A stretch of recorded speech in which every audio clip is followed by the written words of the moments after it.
కనీసం అటువైపున నీళ్లు తాగడానికి ఉండవు, కరువు పీడిత ప్రాంతం అది అని చెప్పి కనీసం ఆలోచనలు కూడా లేకుండా ఎడాపెడా పవర్ హౌస్ ఆపరేషన్స్ చేస్తూ ఉన్నారు. శ్రీశైలం నుంచి 777 అడుగుల నుంచి 825 అడుగులు నుంచే తోడేస్తా ఉన్న పరిస్థితి, నీళ్లు ఖాళీ అవుతా ఉన్న పరిస్థితి. మరి ఈ తక్కువ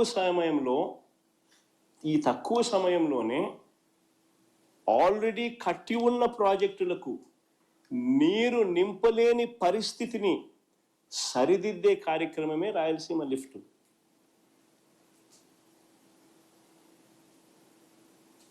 ఇవన్నీ అధిగమించి ఇప్పుడే పరిస్థితి 20 రోజులు 30 రోజులు రావడంలో నీళ్లు, మరోవైపున ఈ పరిస్థితి రోజుకి 8 టీఎంసీలు నీళ్లు శ్రీశైలం నుంచి ఖాళీ అవుతా ఉన్న పరిస్థితి, అయ్యబోయే పరిస్థితి.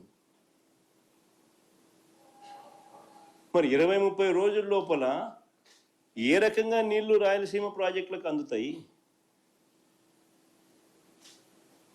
దాన్ని సరిదిద్దే కార్యక్రమమే ఈ రాయలసీమ లిఫ్ట్. కొత్త రిజర్వాయర్లు ఏం లేవు దీంట్లో. ఉన్న రిజర్వాయర్లకు నీళ్లు అష్యూర్డ్గా పోయి పంపించే కార్యక్రమమే ఈ ప్రాజెక్టు.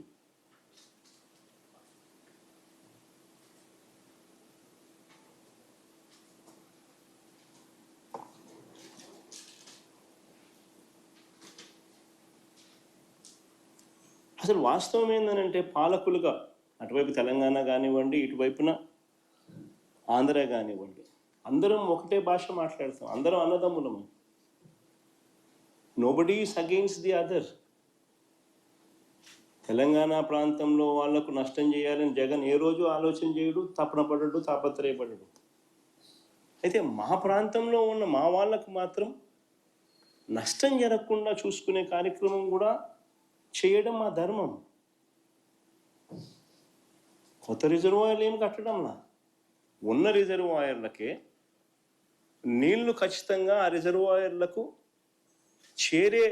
చేర్చగలిగే కార్యక్రమం చేయలేకపోతే చరిత్రహీనులమవుతాం. This is what we have done.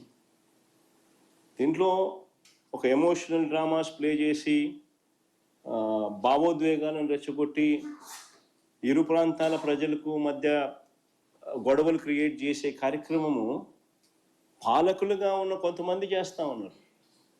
తప్పది. ఫ్యాక్ట్స్ కరెక్ట్గా చెప్పాలి.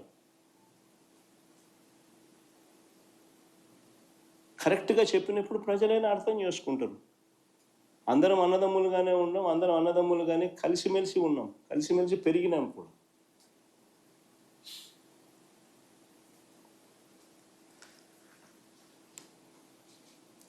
గతంలో కూడా రాయలసీమలో ఉన్న ఏ ప్రాజెక్టు కూడా పూర్తి వాడుకోలేని పరిస్థితి. ఆశ్చర్యం ఏంటంటే చంద్రబాబు నాయుడు గారు అనే వ్యక్తి ముఖ్యమంత్రిగా నా 40 years ఇండస్ట్రీ అంటాడు, 15 ఏళ్ళు ముఖ్యమంత్రి చేసినాడు, ఇప్పుడు మళ్ళా దాదాపు 17 ఏళ్ళు అవుతుంది. అసలు ఇన్ని సంవత్సరాలు ముఖ్యమంత్రిగా చేసిన ఈ వ్యక్తి ఆశ్చర్యకరమైన పరిస్థితి ఏంటంటే రాయలసీమలో ఉన్న రిజర్వాయర్లను కనీసం ఫుల్ కెపాసిటీలో నీళ్లు నింపుకోలేని పరిస్థితి.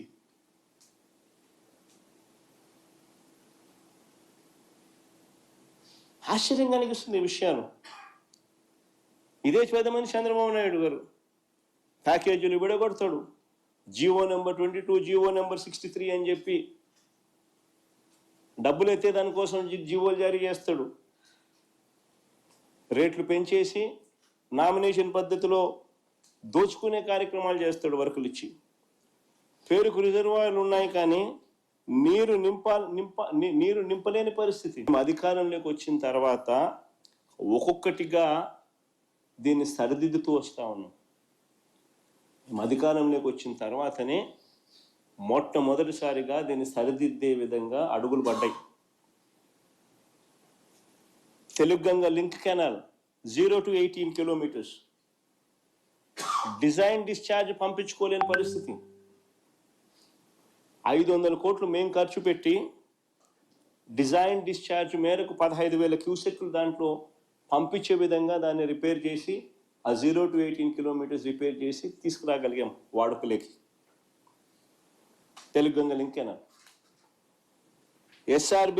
SRBC GNSS canal carrying capacities అంటే కెనాల్ క్యారియింగ్ సామర్థ్యం రెండు కలిపి 30,000 క్యూసెక్లకు పెంచే పనులు మేము చేపట్టాం. నిప్పుల వాగు ద్వారా నెల్లూరు వరకు 30,000 క్యూసెక్లు వెళ్లేలా పనులు మేము చేపట్టాం. హెచ్ఎన్ఎస్ఎస్లో కేవలం 2,000 క్యూసెక్లు మాత్రమే వెళ్తూ అంటే మేము వచ్చాక కాలువ సామర్థ్యాన్ని 6,300 క్యూసెక్లకు పెంచే పనులకు మేము శ్రీకారం చుట్టాం. ఆవుకుటనలు ఫాల్ట్ జోన్ సమస్యను గత ప్రభుత్వాలు ఏమీ తీర్చలేకపోయాయి. మేము వాటిని అధిగమించి మొదటి టన్నెల్ ద్వారా 10,000 క్యూసెక్లు, రెండో టన్నెల్ కూడా పూర్తి చేసి మరో 10,000 క్యూసెక్లు నీళ్లు పంపగలిగాం. 2 టన్నెళ్లు పూర్తి చేయడానికి 260 కోట్ల రూపాయలు వాటర్ ఫుటింగ్ బేసిస్ మీద ఖర్చు పెట్టి కంప్లీట్ చేసినాం. అవుకులో మూడో టన్నెల్ పనులు కూడా మొదలు పెట్టాం. గండికోట రిజర్వాయర్ కెపాసిటీ 27 టీఎంసీలు, ఏ రోజు 15-14 టీఎంసీలు మించిపెట్టలా నీళ్లు. మేము వచ్చిన తర్వాత 1,000 కోట్లు R&R మీద డబ్బు ఖర్చు పెట్టి 27 టీఎంసీల ఫుల్ డిశ్చార్జ్ కెపాసిటీలో గండికోట నీళ్లు స్టోర్ చేసినాం. చిత్రావతి ప్రాజెక్టు ఏ రోజు ఫుల్ కెపాసిటీ 10 టీఎంసీల నీళ్లు ఏ రోజు స్టోర్ చేయలేదు.